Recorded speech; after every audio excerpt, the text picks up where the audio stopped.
Esta vez no fallaré. Sí, buenas noches, México. Buenos días. Buenas madrugadas, Berlín. Ajaja. Eh, tengo un caos, así de que sean pacientes, porque me tengo que expandir. No sé si alguien haya revisado algo durante la semana. No les dije que fuera necesario, pero pues ojalá le hayan echado un poquito un ojo a alguna cosa. Lo de Graves siempre es interesante. A ver, vamos a puntualizar. Octavio, me gustaría ver si la semana que entra puedes hablar de los indoeuropeos. Claro, sí, sí. Muy bien, porque creo que sí es muy necesario. Ahorita voy a introducir un poco por qué creo que es necesario y, y luego ya,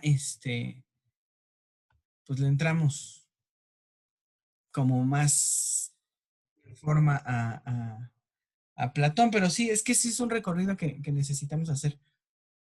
Entonces, eh,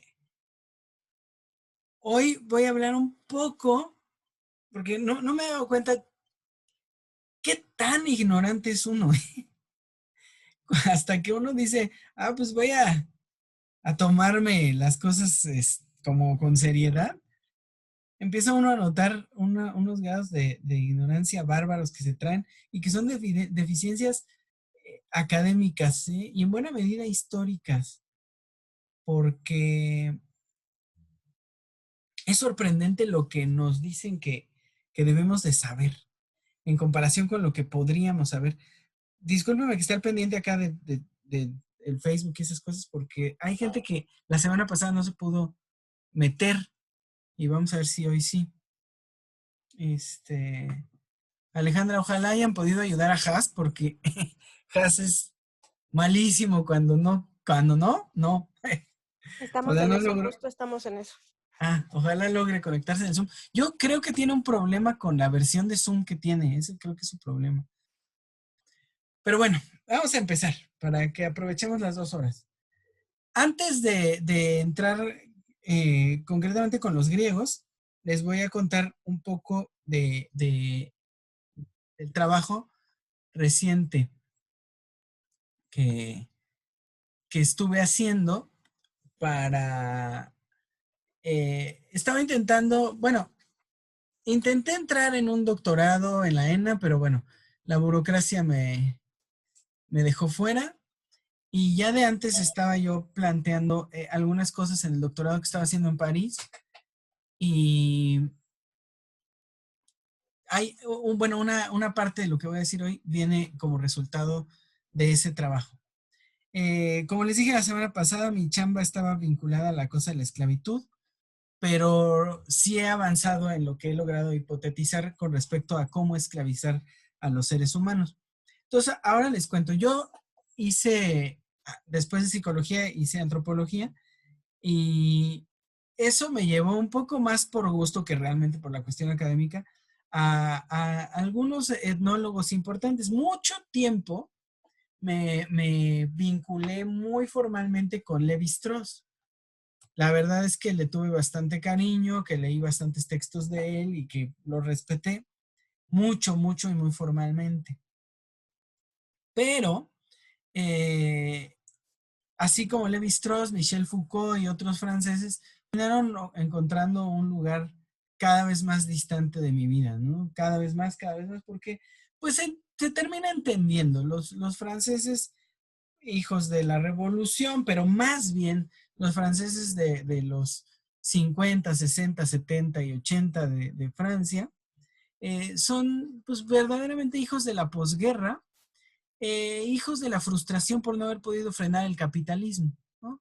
Bueno, unos intentos de frenar el capitalismo, el famoso mayo del 68 en Francia, pues nos deja, eh, nos deja claro el fracaso, ¿no? De este intento de rebeldía contra el capitalismo. Y bueno, en América tenemos nuestras propias experiencias. Nuestro 68 fue en octubre, y si no me equivoco, en Chile también tienen, ¿no? Su 68. Eh, entonces, pues la historia es esa, básicamente se intentaba frenar un modelo que iba o que pretendía aplastar a la humanidad y no se pudo, simplemente no se pudo, ¿no? Entonces mucha de la teoría que se planteó en esos años, pues es teoría como, no me gusta decirlo así, pero creo que es una forma de escribirlo más o menos fácil. Es teoría anticapitalista, ¿no? Es teoría en oposición a un sistema y es teoría que reacciona, no quiero decir reaccionaria, pero es teoría que reacciona ante lo que está vislumbrándose en el mundo, ¿no? Ya el poderío que va a tomar el neoliberalismo después y finalmente el control de la humanidad total, ¿no? Total, que hoy en día lo vemos en muchos sentidos, ¿no? Eh, ay, no sé si Ale puedas mandar el correo de la reunión a, a Angélica, que ya se registró, dice. Gracias. Eh, entonces les digo, pues esta forma de reaccionar termina pues llevando un poco de teoría que funciona muy bien para leer el contexto, para leer el momento, para leer la situación, pero que no necesariamente puede leer lo esencial del hombre, ¿no? Sí creo que de algo pecaron los franceses de esos años, es de haber universalizado sus descubrimientos estructurales, sus descubrimientos como postmarxistas y hacerlos como eje para comprender a todo el mundo. Vamos, con Lacan creo que podemos ver esto con toda claridad, ¿no? Lo que hace con el psicoanálisis lo usa para leerlo todo, ¿no? O sea, Lacan lee lacanianamente a Platón, como lee a San Agustín o como lee a Tomás, ¿no? O sea, ¿a quién, a quién nos, Alush decía que Lacan tenía su momento? No era con Spinoza.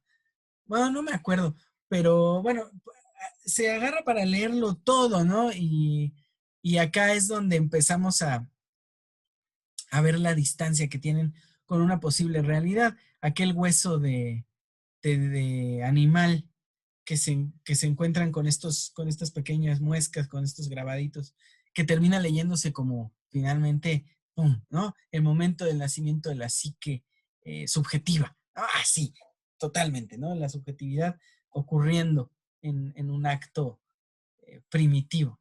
Entonces, ese, y lo digo un poco como deprisa, ¿no? Sin argumentar mucho, pero ese momento en el que se dice del lacanismo, bueno, se dice a partir de Lacan, que la subjetividad nace en ese instante primitivo o que ocurre, o que se puede leer en ese momento primitivo del grabado del hueso. En ese momento el psicoanálisis lacaniano dice toda subjetividad es idéntica, ¿no?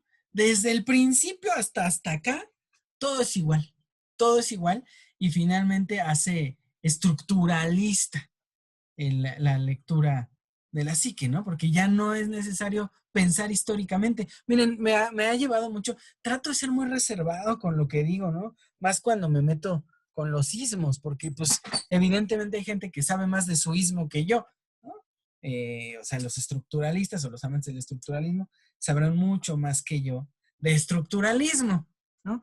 No sé si de lacanismo, porque pues fui muy vinculado, muy religioso de Lacan mucho tiempo. Por fin entró Has. 2 semanas le Sí, llevo, por favor, perdón. admítelo. Ya lo admití, ya está admitido.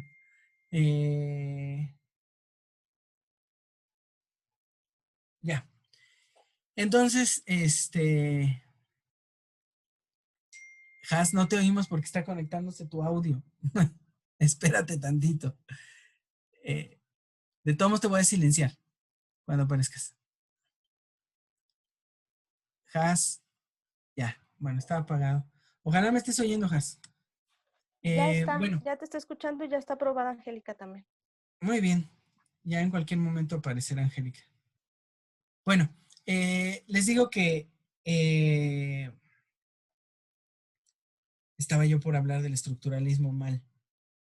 Que no me gusta meterme con esas cosas, pero lo que hacen finalmente los estructuralistas, lo que consiguen en ese momento es hacer que todo sea como igual y se pueda leer a partir de sistemas operantes, ¿no? Entonces lo que se intenta es buscar cómo funciona ese sistema, ¿no? Y ya, entendiendo el sistema, se hace como una revelación de lo oculto, de lo escondido detrás de ese sistema, se saca a la luz y ¡puf! Es excitantísimo, pero súper excitante, ¿no? Por eso hay tanto amor a la Francia de ese momento, porque lo revelan todo, ¿no? Todo es como, ahora sabemos exactamente cómo funciona el capitalismo y cómo funcionan los sistemas liberales o cómo funciona la opresión o el esquema que dibuja la locura, ¿no? Como fenómeno social y bla, bla, bla. Bueno, pensar así retira toda posibilidad de pensamiento historicista, ¿no? El pensar estructuralista retira el pensamiento historicista. Ahora fíjense, lo que voy a decir es un poco grave, espero no ofender a nadie, pero no veo Foucaultianos acá. Pero digamos que el punto máximo del ofender a la historia es cuando Foucault se hace historiador. No sé si ubiquen un poco la historia de Michel Foucault, pero el señor, bueno, es psicólogo de entrada y luego se mete mucho en el pensamiento social, sociológico. Si no me equivoco, y ahorita que estoy entrándole un poquito más en forma, se va a relacionar con mucha fuerza a la herencia de una escuela alemana, que es una escuela, pues me gustaría decir postmarxista, es una escuela de reacción posterior al marxismo, la famosa escuela de Frankfurt. Y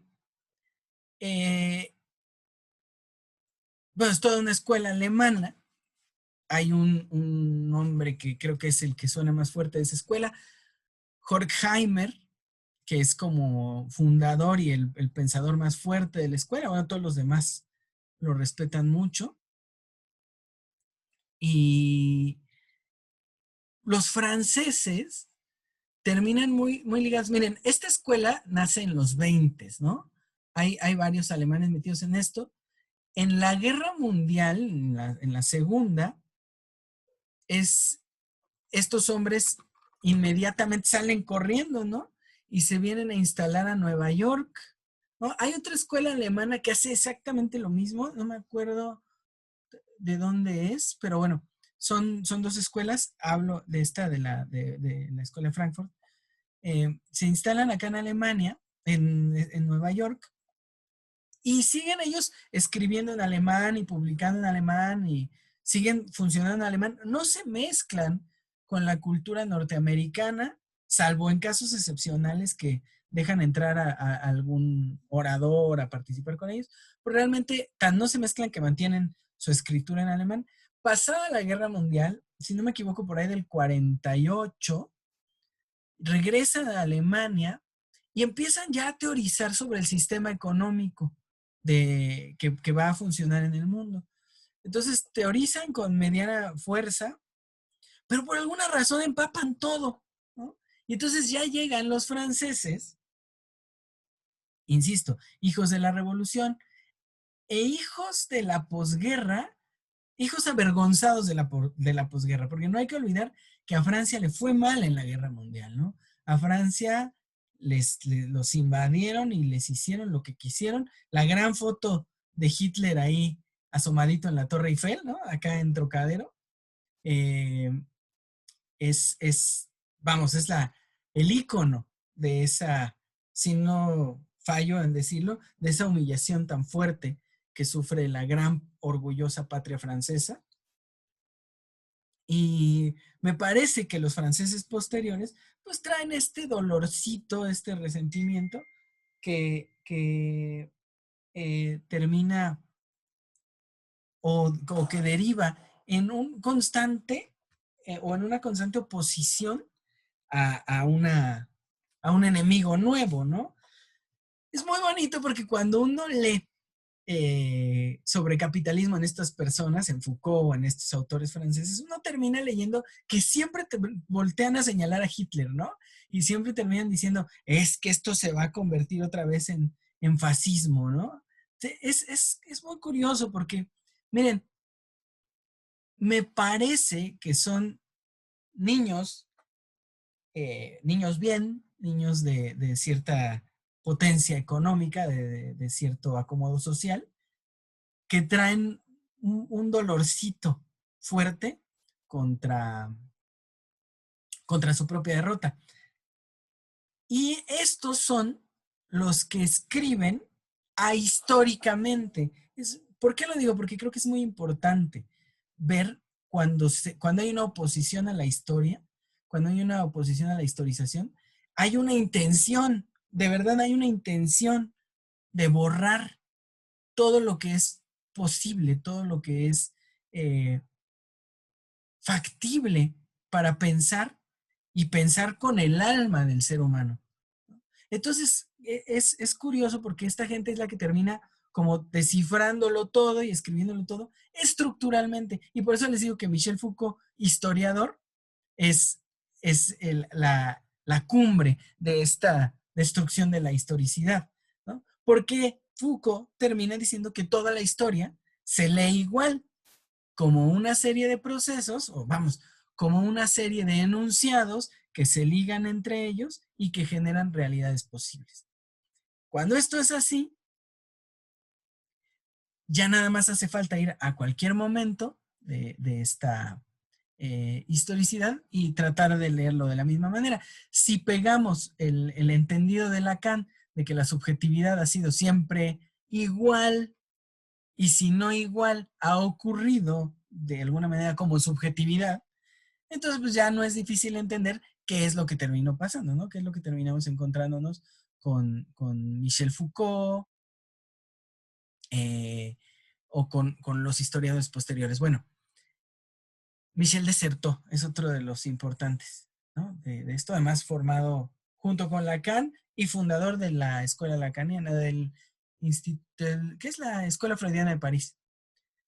Bueno, vuelvo, los de Frankfurt traían a Freud, pero bien por arriba, pero muy, muy levantado, ¿no? Las pulsiones y eso, los de Frankfurt lo tenían con mucho respeto. Ahora, ¿por qué vuelvo? Les digo todo esto, porque entre todos estos, además, nos vamos a encontrar a Lévi-Strauss. Lévi-Strauss, el antropólogo francés, se pone a leer justo a los grupos étnicos, a lo que llamamos o se llamó en algún momento los grupos primitivos de la humanidad, y a tratar de encontrar ciertos rasgos comunes o cierta universalidad humana que se pueda tejer a partir de ellos, ¿no? Entonces, Lévi-Strauss se agarra a todos. Es un gran lector, además, bueno, es una persona que vive 100 años, entonces es un gran lector y tiene mucho tiempo para haber leído a todos y vive mucho tiempo para además haber viajado. Él hace un recorrido por acá, por América, y persigue algunos mitos que encuentra desde el norte de América, desde indígenas en Estados Unidos hasta grupos indígenas en Argentina, ¿no? Entonces, él además se lee a todos los que hay, australianos, africanos, en Medio Oriente, todo lo que se había escrito sobre grupos étnicos, Lévi-Strauss lo lee y plantea una hipótesis que me parece arrolladora. Lévi-Strauss dice, y si algún día lo quieren leer y si quieren se los mando, en El pensamiento salvaje, dice y afirma que el nacimiento de la inteligencia en el ser humano está asociado a la prohibición matrimonial. Él dice, o sea, la prohibición del incesto. Él dice que en todo pueblo y en todo lugar existe la prohibición del incesto y esto es total, ¿no? Que no existe un lugar en el que no haya, sino directamente con la familiaridad conyugal que nosotros tenemos, sí en otros esquemas, pero que la restricción prohibitiva matrimonial está o puede encontrarse en prácticamente todo el mundo. Y entonces él asocia a, a, a, la, a esta prohibición el nacimiento de la inteligencia. Y claro, cuando se empieza a rastrear en diferentes pueblos esta prohibición, se nota lo complejo de la prohibición, ¿no? Una esquematización que a veces es complicadísima, tan solo de traducir, de poner de figurar, de esquematizar, ¿no? Ya ni siquiera comprender, sino cómo vienen las alianzas cruzadas y quién pertenece o quién se muda al clan de quién. Entonces, pues claro, mientras más complejo el grupo, mientras más grande el grupo, más complejas estas relaciones matrimoniales. Y bueno, Levi-Strauss dice, esto es universal. Justo durante muchos años me vinculé mucho con Levi-Strauss, evidentemente lacaniano, freudiano yo, en su momento, pues mi respeto iba para allá por la cuestión edípica, ¿no? Por la posible, porque nunca lo creí, pero la posible universalidad del Edipo.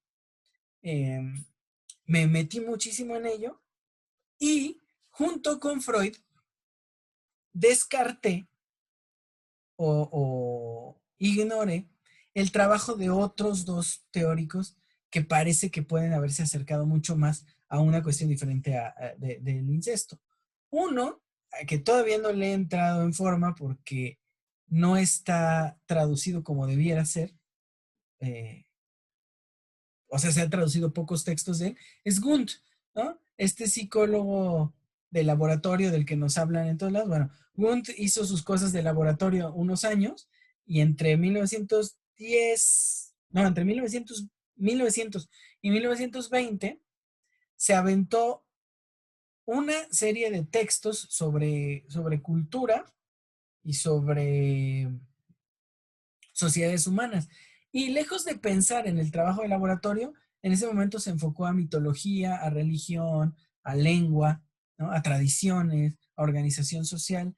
Y Gunt parece que muy formalmente se dedicó la parte, digamos, más madura de su vida, de su obrar teórico, se dedicó a los grupos culturales más que a la cuestión de psicologías individuales.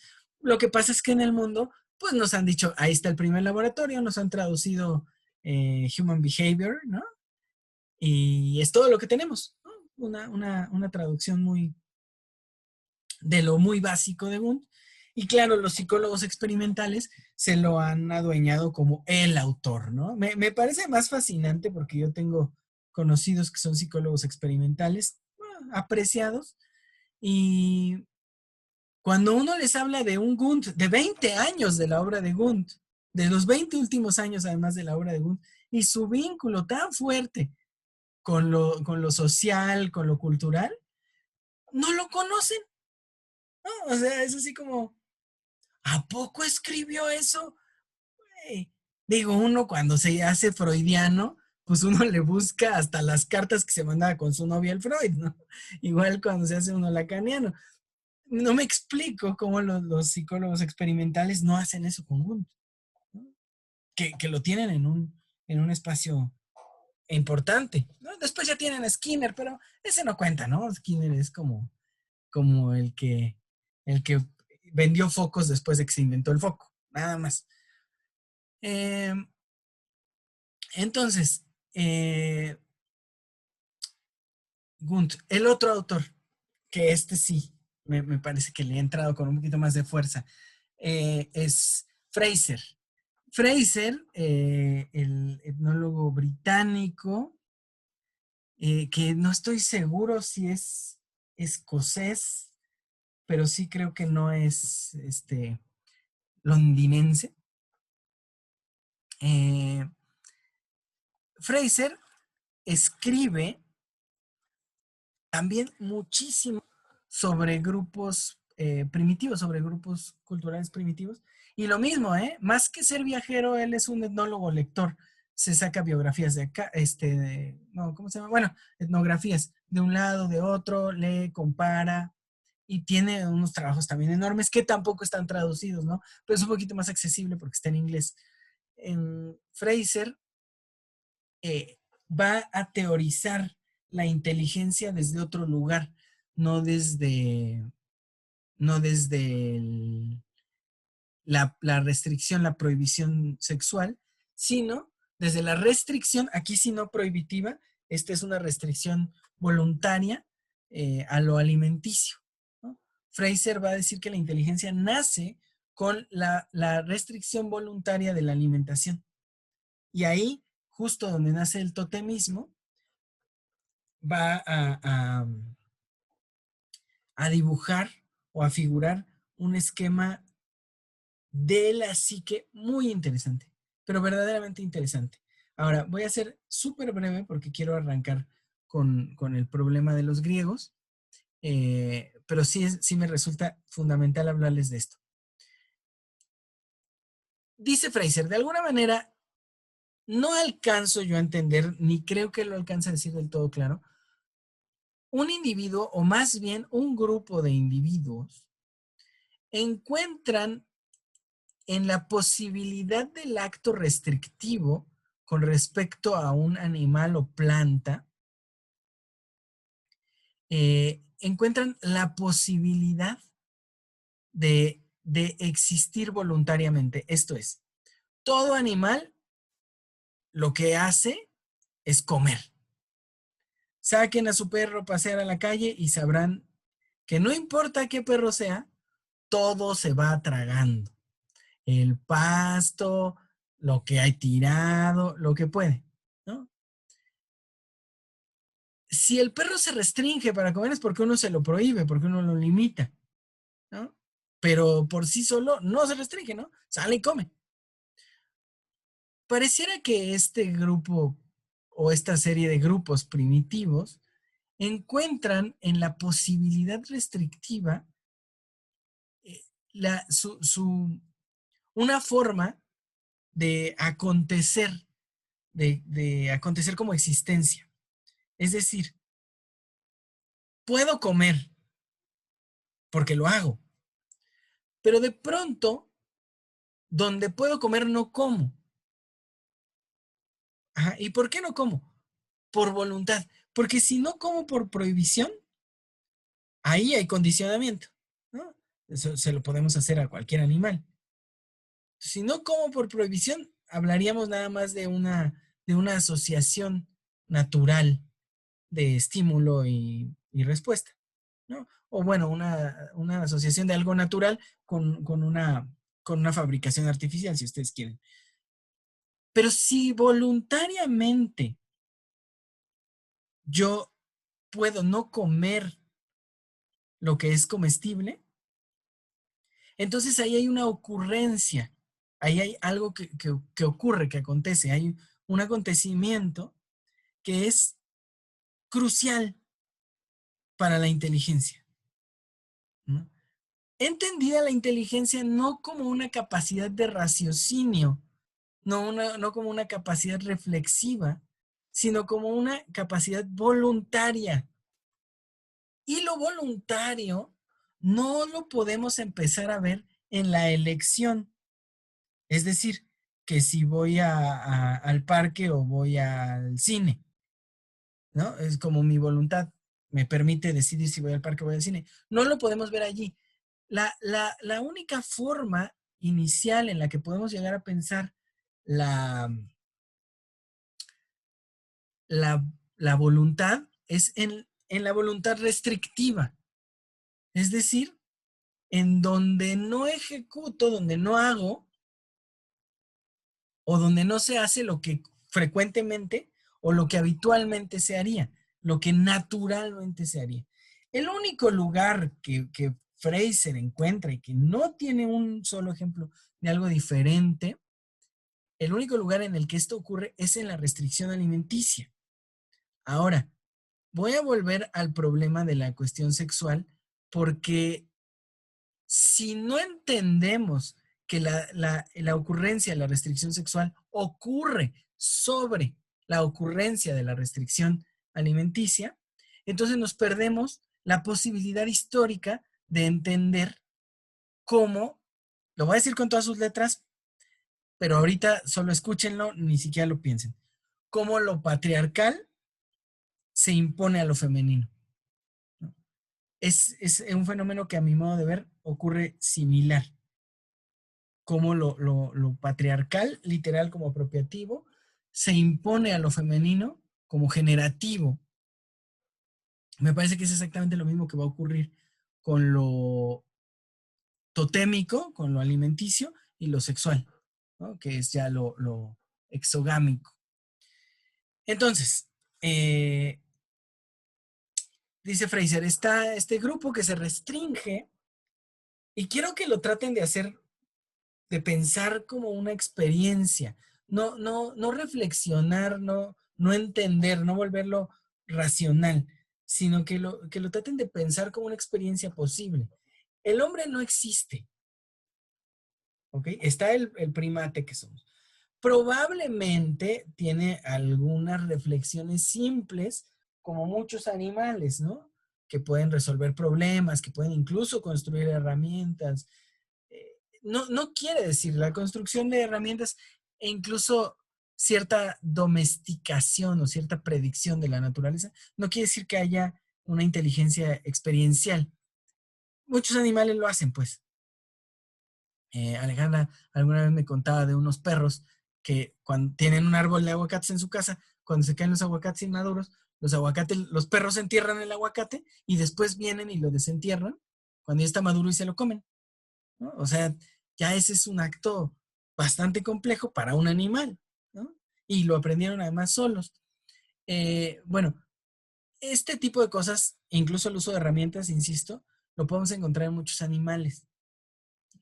Pero volvamos al hombre.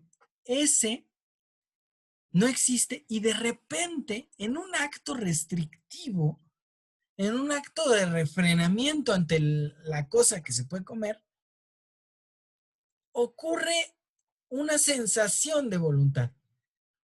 Y lo voy a decir con todas sus letras, una sensación de poder, ¿no?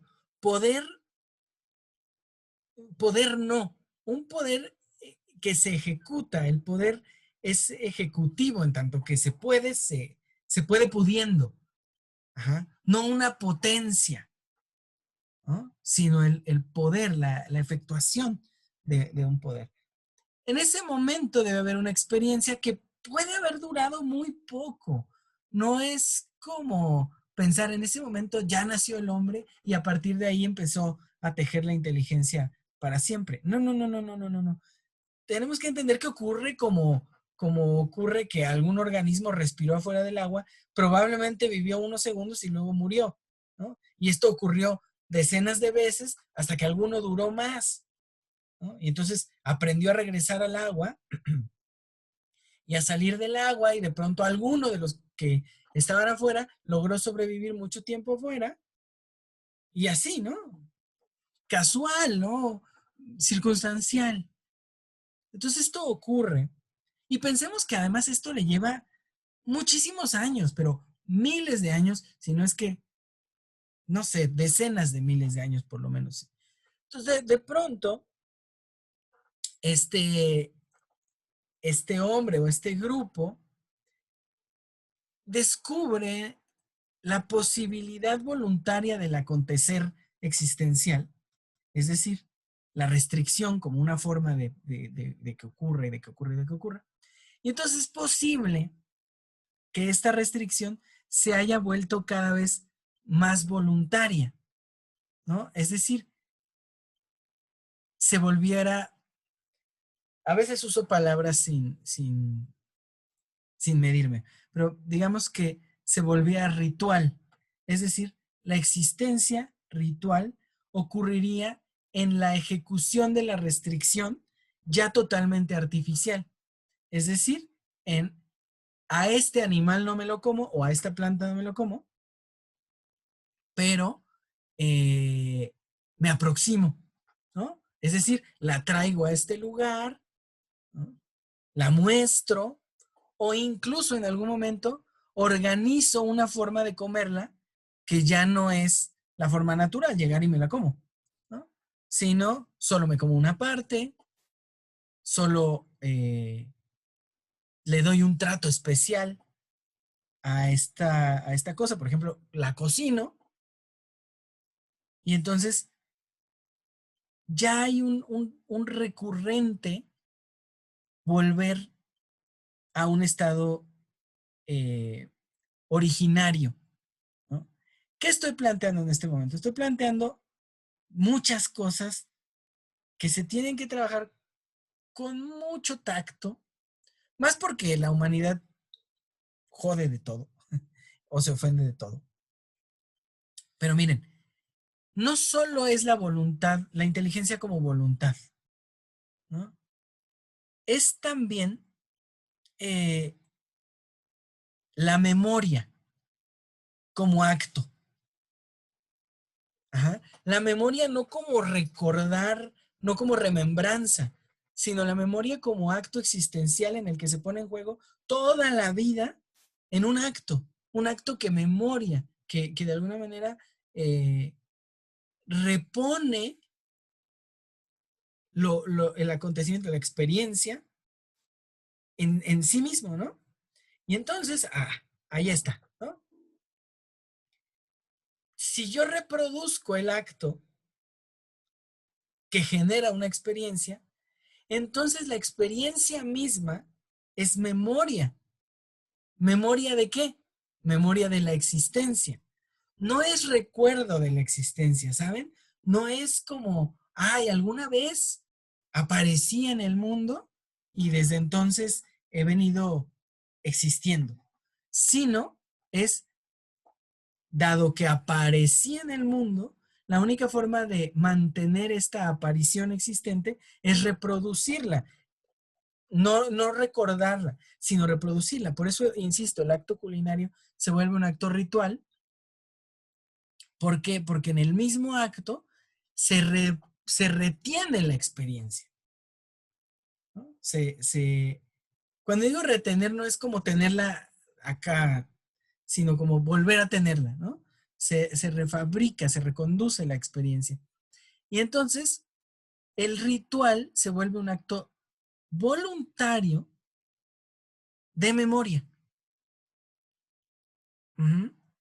Y la memoria se vuelve el hombre. Ujú. Es muy curioso porque la inspiración en griego tiene un nombre, ¿no? ¿Cómo se dice? La musa hace algo.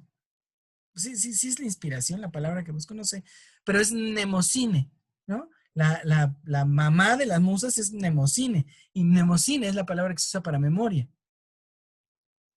¿no? Entonces, eh, lo que trato de mostrar es que es una memoria ejecutiva, no es una memoria como que recuerda, no es una memoria retentiva, sino es una memoria que permite ejecutar una y otra vez la experiencia de sí en la existencia. Ujú. Entonces, bueno, creo que con Fraser podemos llegar hasta este punto. No es tan loco como yo, tan excesivo como estoy diciendo yo en este momento. Fraser lo pinta un poco más concreto, un poco más en los grupos que él conoce, pero acá viene la parte más importante. Ese alimento no ingerido, ese es lo que se convierte en el tótem. Uh-huh. El tótem no es un dios, no es una entidad ajena, es lo mismo que, que yo. Es decir, yo no me puedo restringir a comer, o mi grupo, es que entendamos cuando digo yo, no hablo de una sola persona, sino de un colectivo, porque creo incluso que el yo individual es tardío. Eh, el grupo probablemente es porque fueran cazadores. y alguna vez no cazaron, no sé. El grupo, cuando no come, cuando se restringe, hace esta experiencia de sí. Se me vienen demasiadas cosas a la cabeza. Hace esta experiencia de sí, digamos, yo no como, hago esta experiencia de mí, pero esa experiencia solo la puedo volver a tener, solo puede volver a ocurrir en tanto que vuelve a ocurrir el fenómeno completo. Está el animal o la planta que me voy a comer, estoy yo y está la restricción, está el acto voluntario de no comer, entonces vuelve a ocurrir la experiencia. Y esto vuelve a ocurrir y vuelve a ocurrir y vuelve a ocurrir. Es decir, que para que exista la conciencia experiencial de mí, tiene que existir también el animal o la planta que no me voy a comer. Por eso, Fraser dice, el tótem es lo mismo, el tótem es parte del grupo. O sea, yo no soy yo más el cocodrilo que no me como. Yo soy yo en tanto que el cocodrilo y yo nos relacionamos en el acto restrictivo de la alimentación. Es decir, no me como el cocodrilo, evidentemente el cocodrilo no me come, y entonces ocurro. Por eso el tótem no es solo el animal, sino es la comunidad que se relaciona con el animal o planta al que no se comen. Por eso el tótem no tiene originalmente una representación. Tal vez haya por ahí algunos dibujos, algunos grabados de actos, no de deidades, ¿no? Y bueno, lo vemos en las cuevas francesas, ¿no? Que hay animales y está el grupo cazador. Acá tenemos una reproduccióncita en el Museo de Antropología de, de estas cuevas de las francesas. Entonces, ya tenemos un fenómeno porque tenemos cierta inteligencia, cierta forma de existir en un acto totémico, pero a lo que trato de llegar con todo esto es que es un acto no religioso. Es un acto puro, existencial, que no implica una deidad. Si Fraser razón y yo acompañándome con él tengo razón en este momento, la religiosidad no es una adquisición primaria del hombre, es una adquisición tardía. Claro, se han encargado de plantear, Fraser mismo antes de totemismo y exogamia, había planteado que primero es el pensamiento mágico, antes que la religión, el pensamiento mágico, y es un pensamiento asociativo. Pero el problema del pensamiento mágico es que cuando uno lo lee ya de lleno en los etnólogos, termina uno descubriendo que es una interpretación del pensamiento mágico. Porque la base del pensamiento mágico es la reproducción del tótem, es decir, la fertilidad. Y entonces hay rituales de fertilidad. Ajá. ¿A qué me refiero con fertilidad? La expansión del tótem, el crecimiento del tótem, ¿no? Es decir, que haya más tótem, porque si no hay tótem, pues tampoco hay yo, o tampoco hay colectividad, o tampoco hay miembros de mi grupo. Entonces, es necesario que el tótem se reproduzca y por eso, en buena medida, los rituales pretenden la expansión del tótem, o sea, el crecimiento del tótem, pero en el doble sentido. O sea, que siga habiendo de la planta, del animal, y al mismo tiempo de mi grupo. Ajá. Entonces, son rituales que apuntan a la restricción alimenticia y a la presencia del hombre en esa restricción. Por eso hay danzas que representan el tiempo en el que se comía el animal, la restricción y la ocurrencia, ¿no? De esto. Es muy importante porque si pensamos, evidentemente, aquí hay pensamiento mágico, descartamos que hay un pensamiento experiencial y entonces pensamos, fíjense, porque este es el veneno de nuestra época.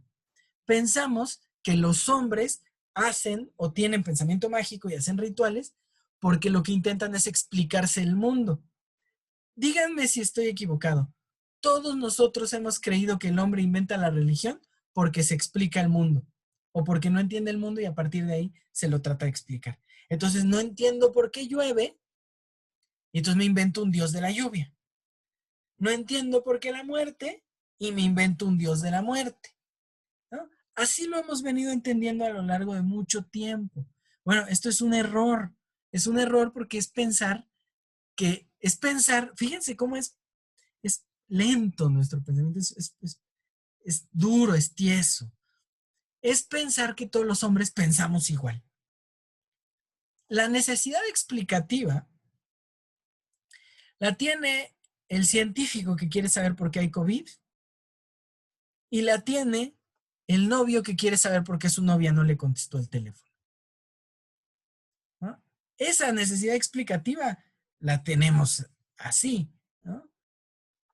La tiene aquel que se pregunta por qué Dios nos envió una enfermedad tan terrible que acabó a la mitad de la población. Y la tiene el que quiere saber cómo salir del planeta Tierra y habitar otro planeta. Esa necesidad explicativa es muy reciente en la humanidad. El hombre no necesariamente se ha preguntado por qué, porque el hombre inicialmente se ha preguntado los cómo y ni siquiera se los ha preguntado, los ha conocido, los ha observado y se ha vinculado con ellos de tal manera que el hombre ha habitado el mundo en tanto que sabe los cómo del mundo. Por eso es más vieja la calendarización que la ciencia, pero mucho más vieja. El hombre tiene calendarios desde antes de que haya tenido experimentos. ¿No? Podemos hablar de calendarios prácticamente desde el principio. Ahora, ¿por qué? Porque, bueno, los calendarios están asociados con el conocimiento de la fertilidad. Básicamente, cuando hay comida y cuando hay agua. Ahora, entonces, estos hombres, insisto, no están preguntándose por el mundo, están reproduciendo el mundo. Y en ese reproducir el mundo se reproducen a ellos en el mundo, es decir, por primera vez el hombre habita el mundo, ¿no? Es hermoso decirlo, aquí sí nos hacemos un poco del lado de Heidegger, es hermoso plantear que el hombre habita el mundo, porque si el hombre no habita el mundo es el mundo. ¿No? Entonces, para habitar el mundo hay que dejar de ser el mundo. El hombre ya no es el mundo, no es el universo, sino que está. Bueno, esta separación, digamos, del mundo que hace que el mundo sea habitable, ocurre en el totemismo.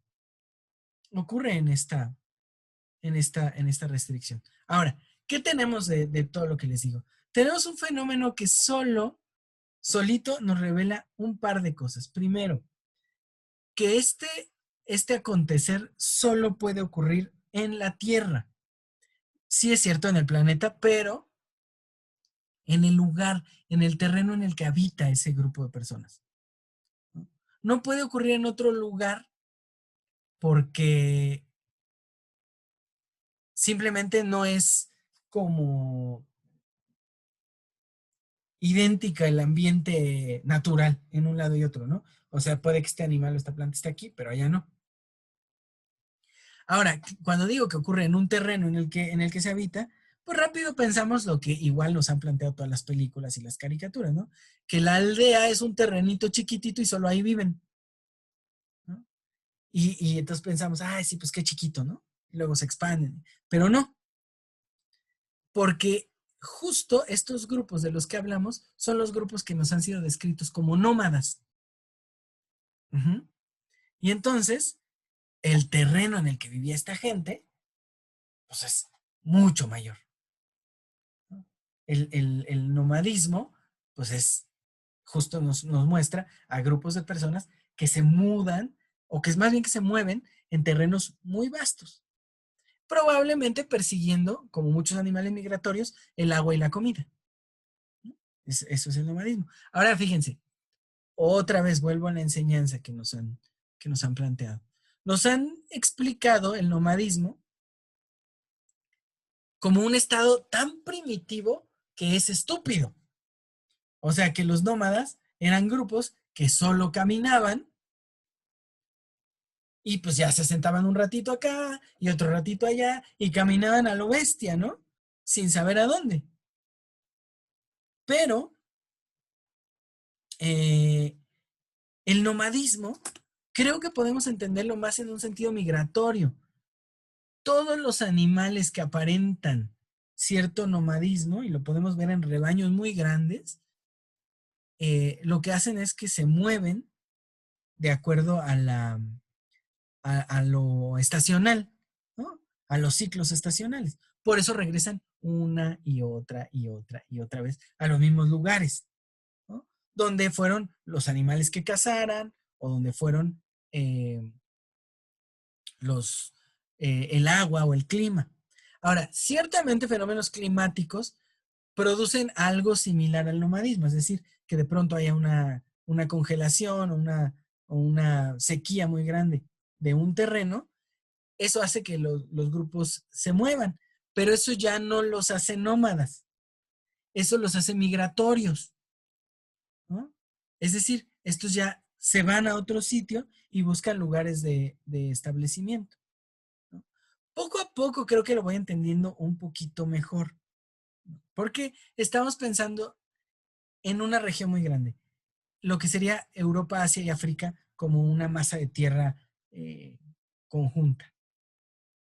Sabemos que los hombres vienen de África, o sea que los homínidos, bueno, los sapiens, como nosotros, están ubicados en África y que se expanden por el demás mundo. Razones de esta expansión es altamente probable que haya sido migratorias, que haya habido un forzamiento a la migración. Pero ahora regresamos al punto 1 que yo les estaba planteando. Yo les decía que la experiencia existencial ocurre en la tierra, porque ahí es donde está el animal o planta que se come. Cuando el grupo es forzado por alguna razón a migrar, a moverse a otro sitio, la experiencia original ya no puede tenerse. Y entonces empiezan a ocurrir una serie de fenómenos distintos. Uno muy importante es la memoria ya retentiva, la memoria como una forma de recuerdo de la experiencia primaria. Si se fijan, yo lo que les dije es que memoria y experiencia al principio son lo mismo. En este punto, cuando hemos tenido que dejar la tierra, cuando hemos tenido que emigrar a otro lugar, la memoria ya no puede ser experiencial y entonces se tiene que volver necesariamente asociada al relato, ¿no? Ya se vuelve una creencia. Entonces, ya estamos situados en otro lugar y ahora lo que es necesario es recordar aquello. ¿Qué es lo que pudimos haber conservado en la experiencia? Probablemente la tierra en forma no, quizá alguna cosa, alguna piedra, alguna planta seca, las pieles de algún animal, ¿no? Eso lo pudimos haber llevado con nosotros. El ritual como tal, si es que había una danza, si es que había alguna forma de ejecutarlo, lo podemos llevar, pero principalmente la voz asociada a esto, el relato. Probablemente el relato al principio no fuera un relato, sino un canto, ¿no? Y un canto que sería nada más el ordenamiento de la voz en la ejecución del ritual, ¿no? Probablemente la imitación de algún animal. Tenemos una prueba aquí cerquita, nosotros en México, no me acuerdo en qué pirámide del sur, sino es que en varias, que el eco provocado por la construcción piramidal y por la zona genera el sonido de un pájaro, ¿no? Si no me equivoco es del quetzal, ¿no? Entonces se genera el sonido del pájaro y entonces cualquier sonido que se haga allí, el eco no es la repetición como la conocemos, ¿no? Del eco, eco, eco, sino se reproduce con este chillido del pájaro. Yo tengo mi hipótesis de que más bien el sonido ya estaba en el ambiente, o sea, ese tipo de eco, y todos los sonidos generaban ese tipo de eco, y los pájaros tienden a imitar los sonidos del ambiente, ¿no? Les he contado alguna vez del pájaro que se aprendió la canción de Kill Bill, ¿no? La que chifla la enfermera, la de te, te, te, te, te, porque un vecino tenía en su celular ese tono, Y entonces en las mañanas que empezaban a cantar los pájaros, pues ese pajarito se había aprendido el sonido y ahí lo oía en las mañanas cantando, ¿no? Ti, ti, ti, ti, ti, todos los días. Bueno, yo creo que funcionaba así. El hombre probablemente hizo lo mismo. Hay silbatos que imitan sonidos de animales. Acá en México tenemos estos silbatos que hacen el sonido del jaguar, ¿no? Y que Vale tiene uno, afortunadamente ya no lo usa tanto. Pero vean la importancia del sonido. Es altamente probable que al inicio el sonido fuera imitado por la voz y esto se pudiera llevar en las migraciones.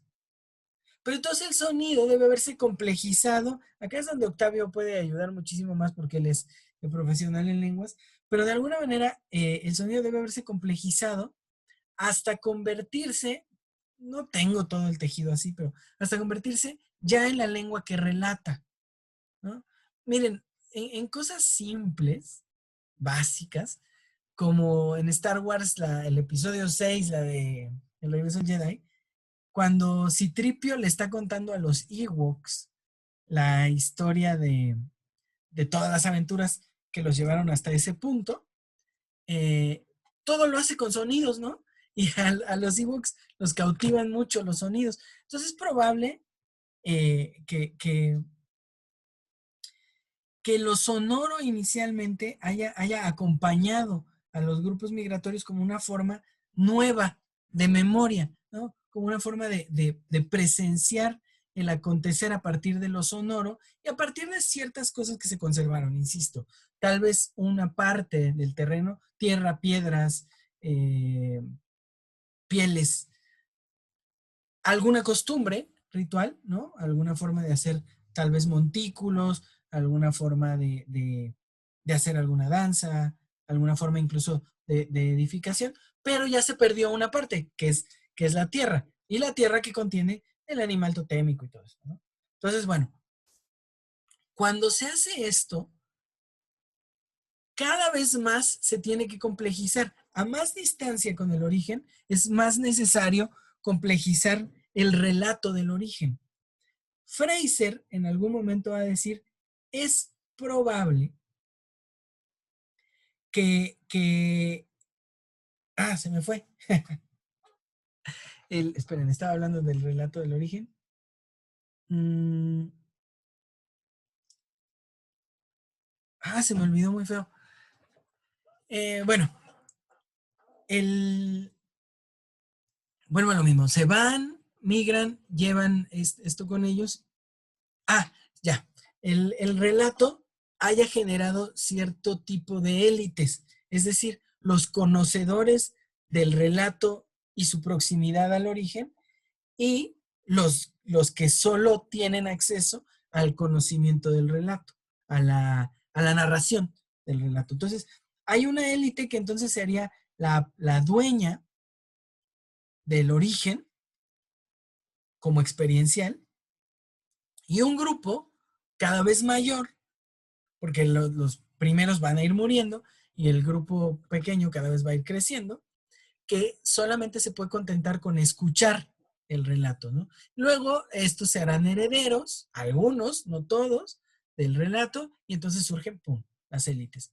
En algún momento, este personaje, que es el relatante, ya acá hipotetizo yo, debe haber tomado un carácter importante, ¿no? Probablemente, cuando hable de la salida, de la migración primera, pues hable de algún fenómeno natural y bla, bla, bla, y la supervivencia y todo. Y este personaje debe haber tomado un lugar muy importante. Probablemente el papel del héroe provenga de estos relatantes. El héroe es más viejo que el dios, ¿no? Es mucho más viejo que el dios, el héroe. El dios es tardío comparado con el héroe, y Freud mismo lo dice en algún momento, el héroe va a agarrar, el dios va a agarrar su fuerza del héroe, del personaje del héroe. Y Freud mismo lo dice, ¿eh? Hay un momento en el que parece que hay una migración del héroe al dios. Como que incluso están juntos en algún momento, el dios más bien se vuelve el personaje amenazante y el héroe el que salva al grupo del personaje amenazante, y eventualmente se funden y entonces el dios ocurre ya diferente.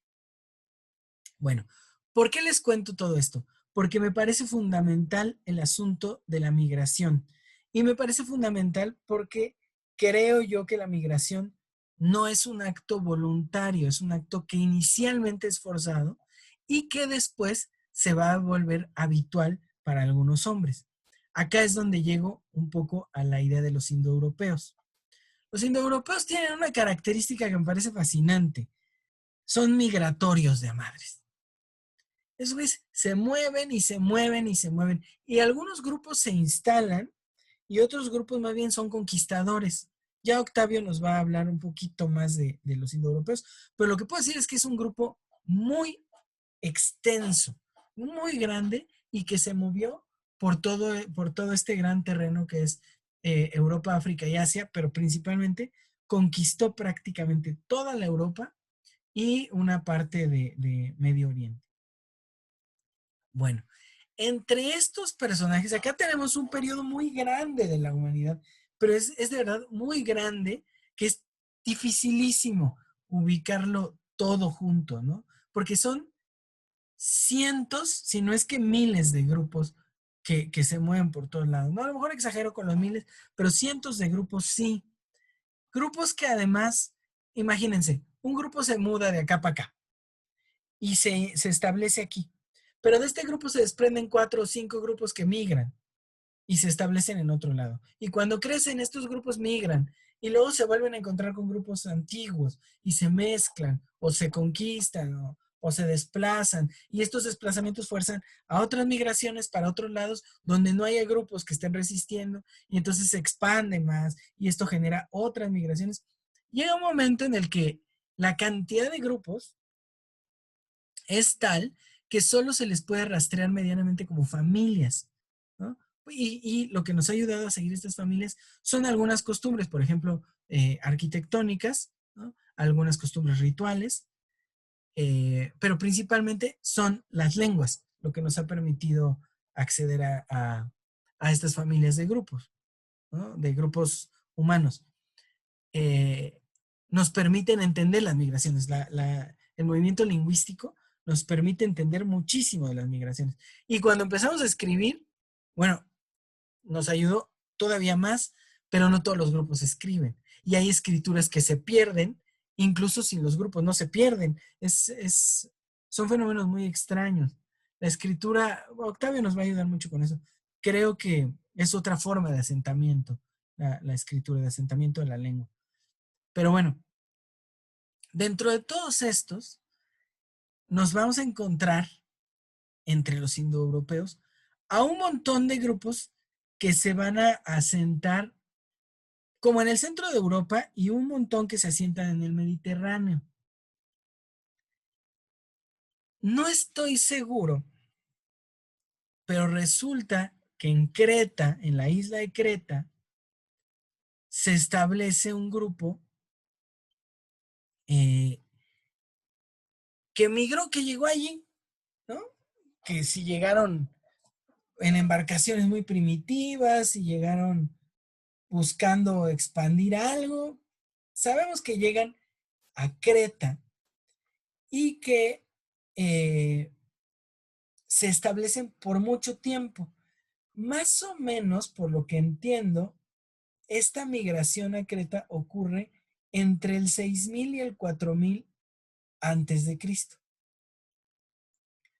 No sé del todo de dónde vienen, pero comparten con grupos étnicos en Libia y en Siria algunas cosas tradicionales, principalmente religiosas, pero las comparten, que no quiere decir que sean idénticas. Estos grupos tienen una escritura, pero no es la escritura que conocemos, no es la escritura griega, aunque son estos primeros grupos como prehelénicos que les dicen.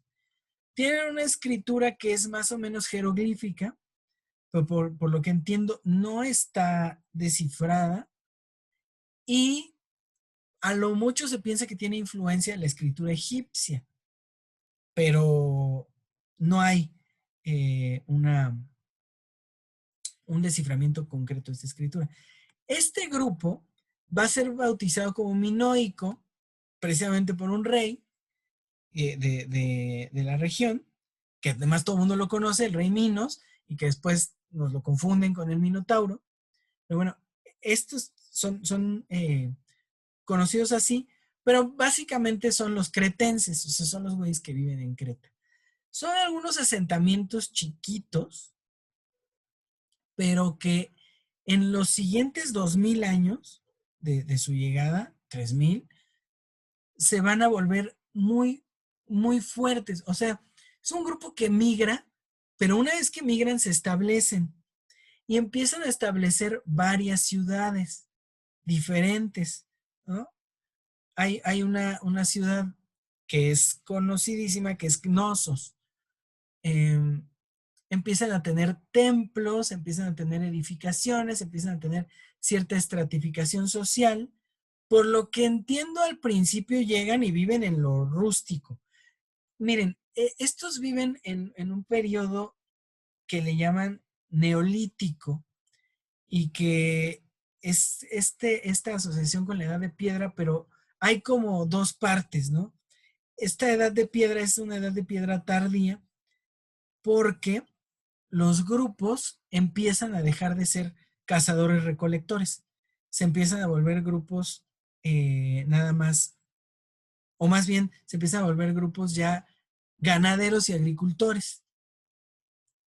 Cuando ya se establecen y empiezan a desarrollar la ganadería y la agricultura, empiezan a desarrollar otras cosas como la alfarería, la arquitectura, y empiezan ya a volverse una sociedad estratificada, así tal como la conocemos, aunque no parece que haya como élites muy grandes, ¿no? No parece que haya, por ejemplo, un reinado donde hay la élite de los de hasta arriba y luego los demás.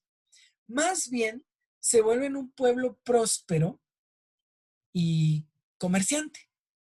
O sea, es un pueblo que empieza a desarrollarse muy bien en el tejido, que empieza a desarrollar la agricultura de cosas muy claras, por ejemplo, cereales. Empiezan a hacer vino. Y como están en una isla, pues difícilmente alguien llega y se madrea con ellos, ¿no? Se pelean difícilmente, ¿no? Mucho tiempo esta sociedad aislada empieza a prosperar y luego empiezan a tener contacto cultural con otros grupos, con grupos importantes de más allá del Mediterráneo.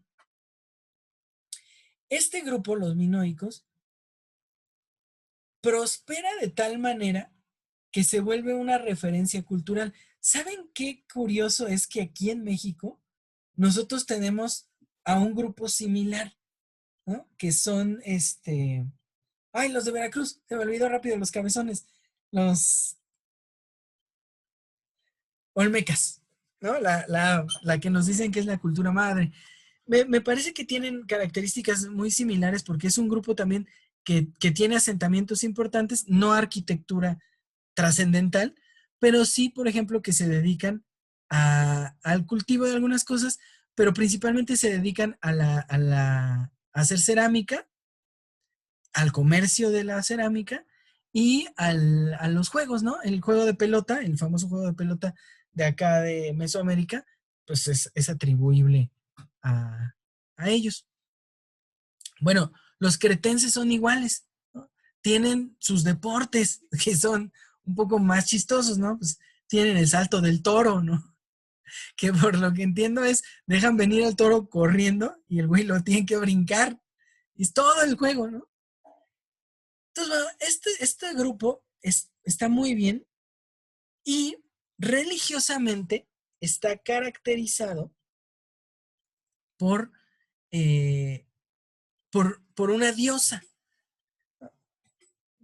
Es una diosa que se va a complejizar de acuerdo a las ciudades, pero eso es una diosa única, la diosa de la fertilidad, y después se hace diosa triple en varios lugares. ¿no? Pero porque se va asociando a, por ejemplo, las fases de la luna, o se va asociando a las estaciones del año, o básicamente a la fertilidad de los campos, ¿no? Cuando hay botones, cuando hay frutos y cuando ya no hay. Es una diosa, me parece fascinante porque creo que Alejandra me puede ayudar bastante en esto ahorita. Se encuentra por muchos lados en Europa. Se encuentra en la Bretaña, pero también se encuentra en la India. Insisto, la diosa de los cretenses no es propia de ellos. Ya traen cierta conexión con una diosa de Libia. Y probablemente haya una tradición africana grande relativa a esta diosa. ¿Qué es lo que podemos decir hasta el momento de los cretenses? Bueno, que curiosamente, aunque tiene nombre, no tiene una figura en específico. No es una diosa que tenga un dibujo concreto o una representación, porque esta es otra cosa que hemos creído, que bueno, a lo mejor está representada en un animal, ¿no? O en un árbol. No. Originalmente, más que una representación iconográfica, lo que hacen es, ¿cómo? Hacer huellas de la diosa. Entonces, lo que hay al principio son algunos montículos de, de ceniza o de conchas o de piedras que hacen referencia a la diosa. Digo que Alejandra me puede ayudar con esto porque ella, que sí se ha metido con Marija Jimbutas, ella habrá visto que esta mujer encuentra esculturas en donde hay ya cierta representación de la diosa y cierta veneración de lo femenino asociado a la diosa. Por ejemplo, estas figuritas con vaginas muy grandes o con un montón de, de tetas, ¿no? Que parecen hacer referencia a la fertilidad. Lo que entiendo de los cretenses es que más que necesitar una referencia directa, una representación, perdón, una representación directa de la fertilidad, hacen más bien un señalamiento de la fertilidad que de alguna manera termina o apareciendo en, en el, como en los actos, en las ejecuciones continuas de los grupos. Por ejemplo, en estos montículos de ceniza o de conchas que se usaban para algo, ¿no? Para mantener el fuego, para enterrar a alguien, para hacer referencia a algo. Incluso creo yo que el cuerpo femenino no está asociado directamente con la diosa, por más que la fertilidad sea más asociable a lo femenino que a lo masculino, pero creo que poco a poco, que el cuerpo femenino hace referencia o señala a la diosa. Ajá. Pero no es la diosa, no es que la diosa tenga un cuerpo femenino. Es muy difícil pensarlo, me ha llevado estos días darle vueltas y vueltas y vueltas en mi cabeza, porque creo que la diosa no puede haber sido pensada originalmente como cuerpo femenino, sino como fertilidad terrena. Es decir, que las primeras concepciones de esta diosa de la fertilidad no deben de haberla hecho cuerpo. Por eso es que estos señalamientos a la diosa no intentan hacer una representación, sino justo una seña de la diosa. Entonces, creo que el cuerpo femenino, que creo que esto es verdaderamente un problema que tenemos que discutir con mucha seriedad por mucho tiempo, creo que el cuerpo femenino se va a asociar posteriormente a la diosa. Porque la fertilidad y el cuerpo femenino no son lo mismo. Si pensáramos que son lo mismo o que están en el mismo terreno, tendríamos necesariamente que pensar a los hombres individualistas o individualizantes desde un principio. Y no, miren, es más probable que la fertilidad original se haya sentido, se haya vivido en la tierra, en el árbol, en el agua que da peces. Solo que todo esto se experienció en lo nutricio, básicamente, ¿no? O sea, en la abundancia o carencia de agua y comida. Sí, creo que es una casualidad estúpida, pero tampoco podemos asegurar que así haya sido. Si empezamos a seguir los ciclos de la fertilidad, nos vamos a dar cuenta de lo estacional, nos vamos a dar cuenta que las estaciones abarcan un periodo, ¿no? Un ciclo, y que ese periodo es contabilizable en lunas,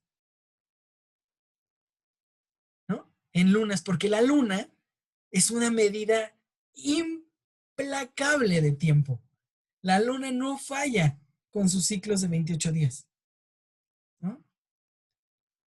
Y entonces, las estaciones y los ciclos lunares deben de haberse asociado muy pronto, generando así estos primeros calendarios relativos a la fertilidad, ¿no?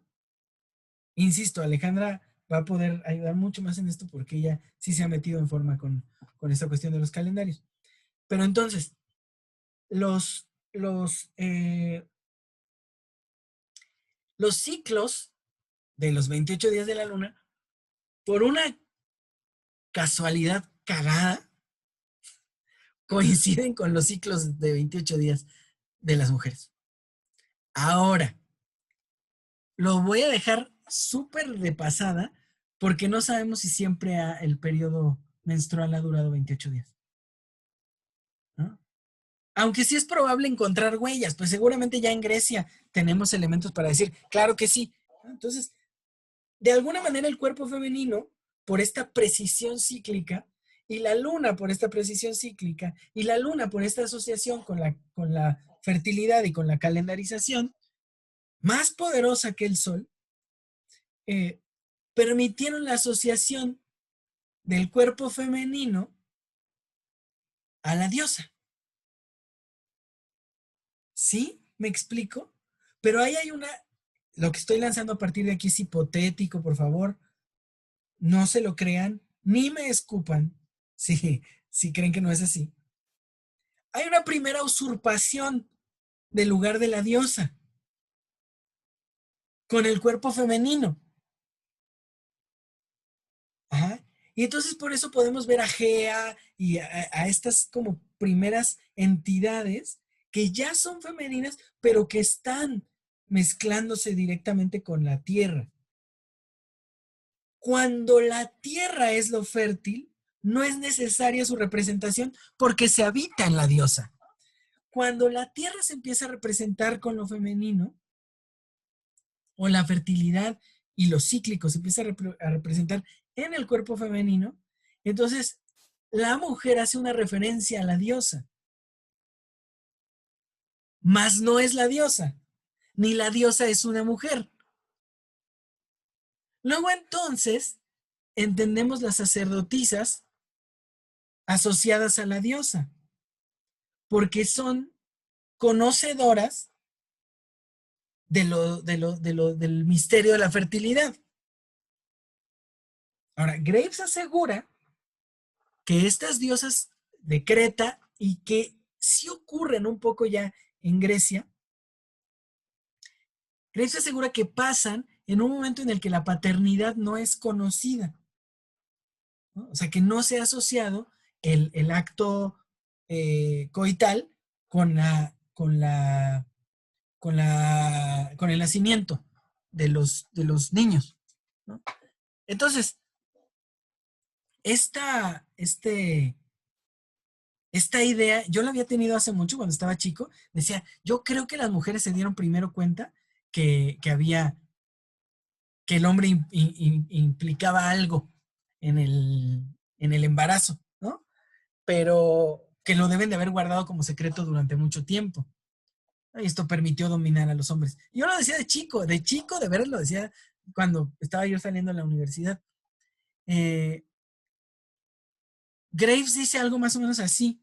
Dice, bueno, no estaba asociada a la paternidad. Ya cuando se acepta el papel de los varones, ya se les permite, pero fíjense qué maravilla, ya se les permite la participación como consortes de las sacerdotisas o de las ninfas, y luego al güey le dejan llegar, le dejan estar un rato y luego lo sacrifican.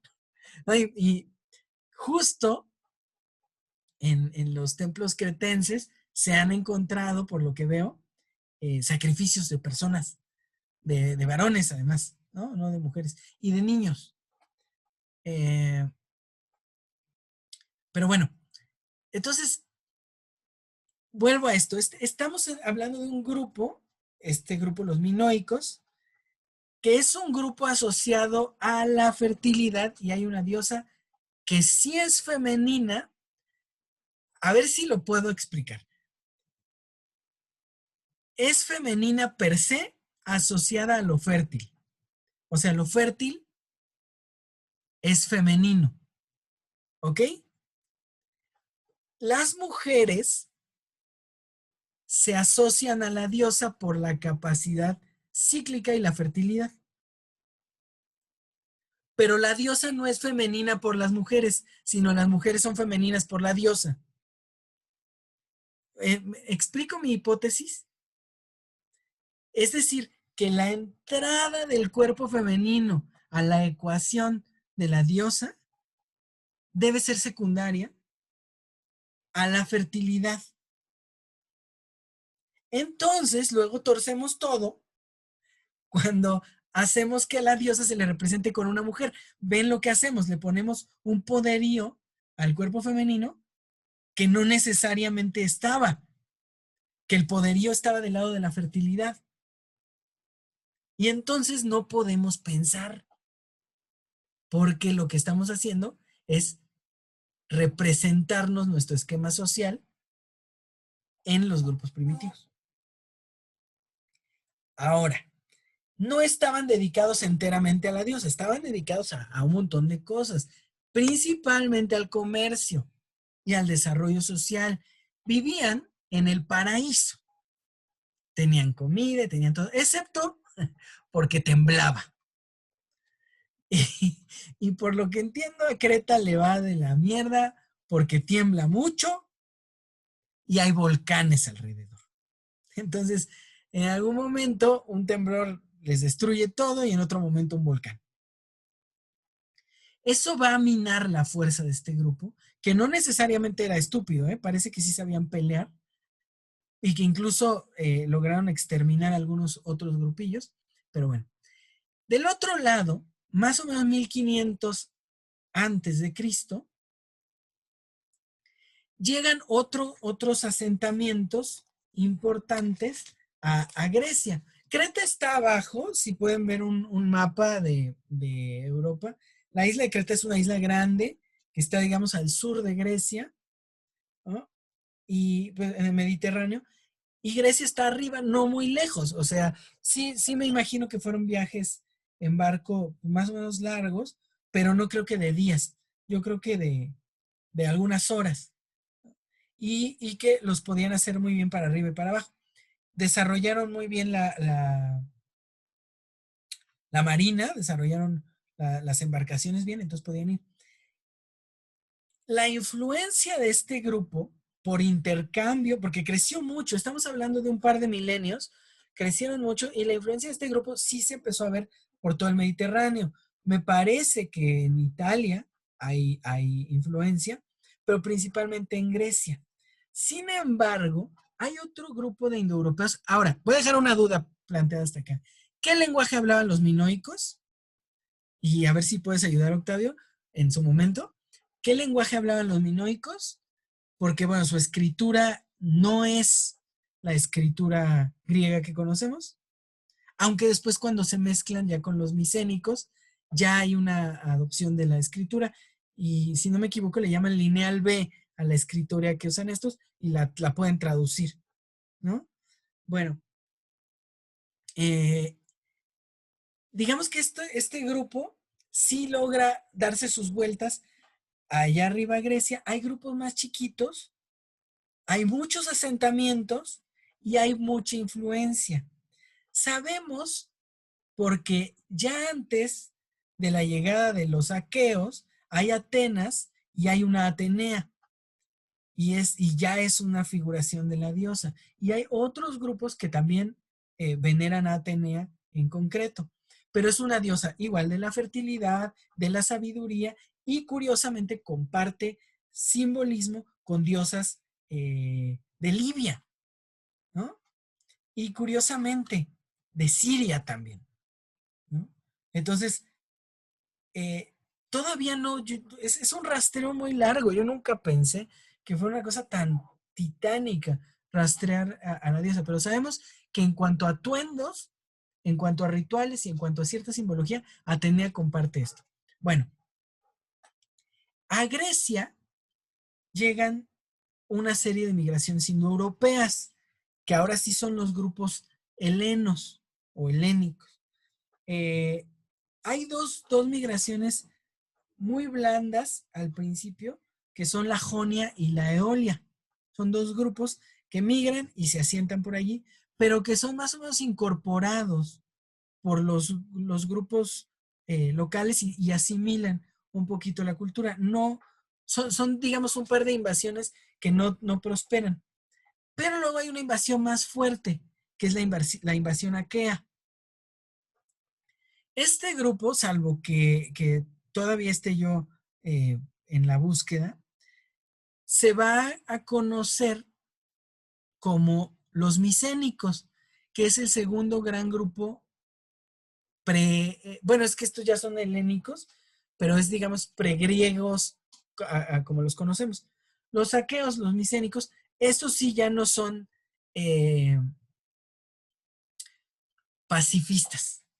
Estos llegan y se pelean con cuanto hay y conquistan.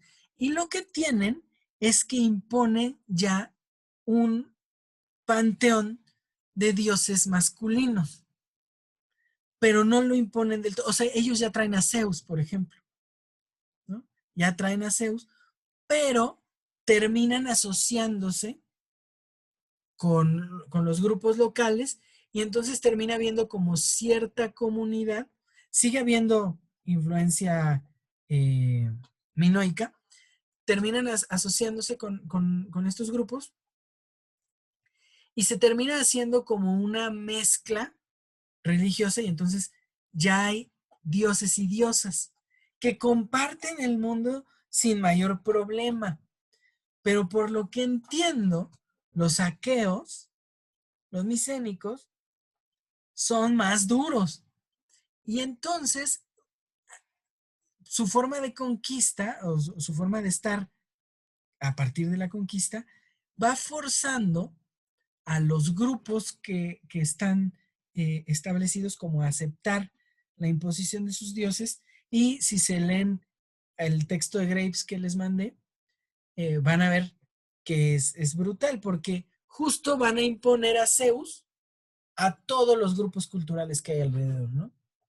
Y una de las imposiciones más importantes, pero espérame, es que no estoy seguro todavía si va a llegar por allá, porque bueno, los aqueos imponen y todavía aguantan. Hay por ahí una batalla importante que creo que también Graves la logra ver, la logra describir, y es en esta batalla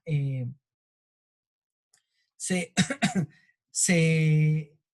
ya se saca del orden primordial a las diosas femeninas, y ya se impone a los dioses masculinos, y concretamente a Zeus ya como forma primordial. Pero hay una siguiente invasión más dura, que son los que le terminan dando la madre a todos, ¿no? porque todavía, si no me equivoco, los micénicos logran imponerse a los minoicos a partir de la cosa del volcán. Pero luego hay una siguiente invasión que ya es la invasión más fuerte de grupos helenísticos, bueno, helenos, que son los dorios. Estos dorios ya son los más locos de todos. Ellos sí son asesinos, son impositivos, son destructores, y estos van a imponer la religión masculina ya en su totalidad a la región de Grecia. Ya no va a haber Minos, ya no va a haber Creta para defenderse. Creta va a acabar, va a terminar dispersa, o los cretenses van a terminar dispersos por las migraciones forzadas debido a la cuestión del volcán, porque ya no logran tener asentamientos fuertes en el continente y van a terminar migrando hacia algún lado. Hay algunas hipótesis de que sí logran todavía florecer en otros lugares, pero básicamente hoy yo no puedo decir, este fue el destino de los minoicos. Lo que es un hecho es que después Grecia, toda la región, se va a ver dominada por los dorios, y estos son los que inician ya la imposición de los dioses masculinos. Sin embargo, Graves dice que no van a lograr del todo el borramiento de la diosa, y que vamos a mantener el poderío de lo femenino por lo menos hasta la escritura de la Ilíada, que es más o menos en el siglo 8 antes de Cristo, o sea, en el último milenio sí, el último milenio antes de Cristo. Y estamos hablando de que por lo menos hay 6 milenios de la diosa. 4, si nos vamos un poco más conservadoramente a la idea de que fueron 4,000 años de que empezaron a llegar a Creta. Entonces, el periodo dórico va a durar un rato, pero este periodo, a ver si logro tejer, ¿eh? La próxima vez puedo ser todavía más preciso porque estoy muy, muy metido en este asunto, pero resulta que por ahí del 1200 antes de Cristo, esta potente invasión va a generar una serie de relaciones muy complejas, bélicas, necesariamente bélicas, en la región. Y entonces se pierde la escritura de la que hablábamos hace rato. La escritura, la lineal B. Se pierde la escritura, se deja de usar probablemente, no creo que por olvido, sino intencionadamente, se impone un calendario, se le da ya más preponderancia a lo masculino y se borra entre el 1200 y el 800, se borra lo que pasó en la región. A esto le llaman periodo oscuro, ¿no? Periodo oscuro de Grecia. No está muy claro lo que pasó, pero sí sabemos que saliendo del periodo oscuro ya empieza la decadencia total de la religión de la diosa. Y viene este periodo que llaman Grecia arcaica, que es la Grecia de los poetas, y ahí es donde todavía vamos a encontrar a los cantores de la diosa, pero ya resultado de este periodo oscuro. Es decir, ya no son los prehelénicos que están más pegados a la diosa, sino que ya son finalmente, que es bonito lo que voy a decir ahora, pero todo esto se está lanzando como hipótesis, lo estamos trabajando con calma, son más bien los cantores de la diosa, o sea, los cantores de la pérdida de la diosa. El periodo arcaico no es muy largo, porque ya más o menos es en el 400, 500 antes de Cristo, cuando va a venir el esplendor de la Grecia gubernamental, de la Grecia filosófica, lo que llaman Grecia clásica, ¿no?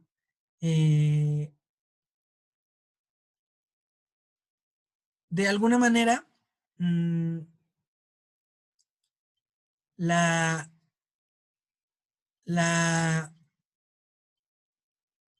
la última etapa de Grecia, el último periodo de los griegos, este periodo incluso donde ya se van a lanzar a generar un verdadero imperio, una expansión imperial, ese periodo ya es masculino y es el último periodo de Grecia, ¿no?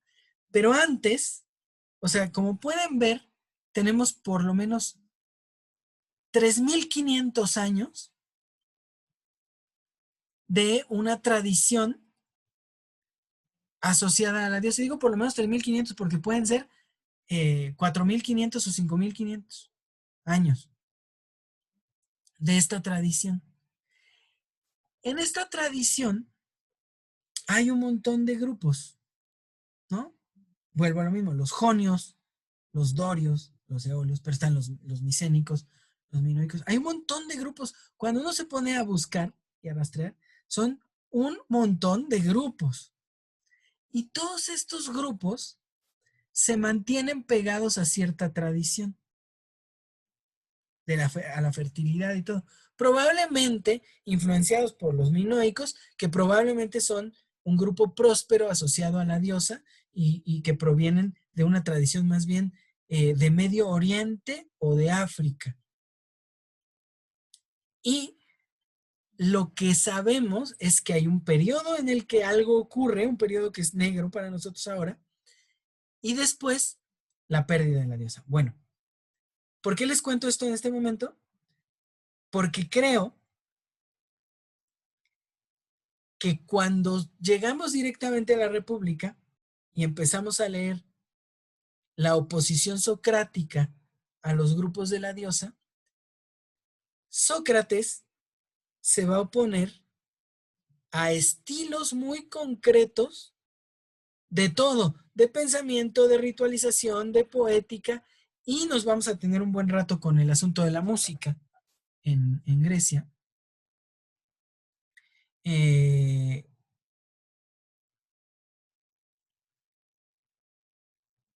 Porque cuando Sócrates dice, no debemos permitir esto y no debemos permitir esto y no debemos permitir esto, lo que Sócrates está diciendo es,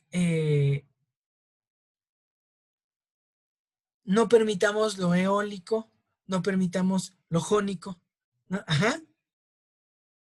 Y cuando uno lo lee con la tradición infantil que hemos logrado sacar de la escuela, uno termina leyendo, pues no le gusta este estilo de música o no le gusta este estilo de poética, pero más bien lo que no le gusta es la tradición que proviene de estos pueblos y que está conservada en su estilo artístico, que más bien es su estilo memorístico, ¿no? Y hasta aquí por hoy, porque creo que es un poco eh, enroscado el problema hasta ahorita. Pero no sé, coméntenme ustedes, por favor. He sido la persona más prudente del mundo para hacerlo en 1 hora 45 más o menos y dejar espacio para las preguntas. Ustedes saben cómo soy y me puedo llevar 4 horas haciendo un seminario, pero por ahora trato de ser lo más prudente del mundo. Por favor, coméntenme cosas y sí coméntenme de verdad porque no me quiero sentir solo en este camino y tampoco quiero sentir que estoy drogado o loco por lo que estoy pensando, ¿no? Así que porfa, alguien, tú Alejandra, Como no has prendido la cámara, no sé si estás o solo pusiste tu presencia. Sí estoy. Ah, no sé, Alejandra, tú has estado muy metida en eso. ¿Podrías decir algo? Pues sí, hay muchos rastros que seguir justo en la calendarización, en todos estos grupos. Tú dices 5.000 años, híjole, hay rastros hasta 20.000 atrás.